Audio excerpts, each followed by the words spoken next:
සුබ දැසනක් වේවා. අද නිවාඩුවක් දැම්ම ලෙඩ වෙලා ඉන්නේ ගෙදර. ඉතින්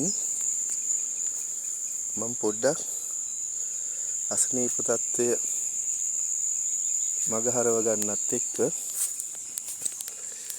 සුට්ටක් වගාව පැත්තට ආවා. ඔයාලට පෙන්වන්න අලුත්ම දෙයක් තියෙනවා.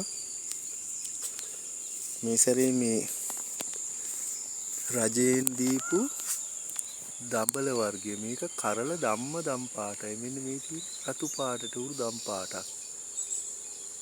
බීජ හම්බුනේ ප්‍රාදේශීය ලේකම් කාර්යාලය හරහා.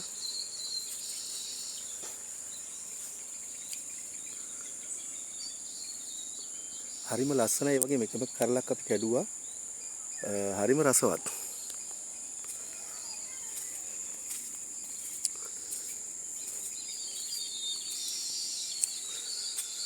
ඔය දැන් තියෙන විදිය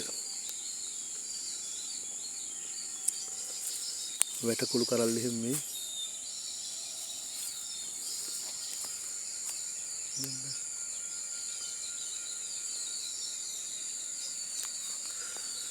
පොහොර විදියට පාවිච්චි කරන්නේ දැන් ඇත්තටම රසායනික පොහොර එකක්. යාරමිලා කම්ප්ලෙක්ස් යාරමිලා ටාගට් කියන දෙක. මොකද මේ දවස්වල කොම්පෝස්ට් පොහොරවල හිගයක් තියෙනවා මට.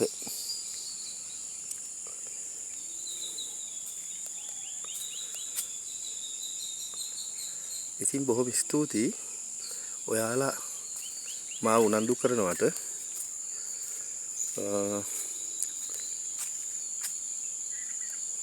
මේ සතියේ මේ සම්පූර්ණ වගාව නවීකරණය කරන්න හදන්නේ සුද්ධ කරලා.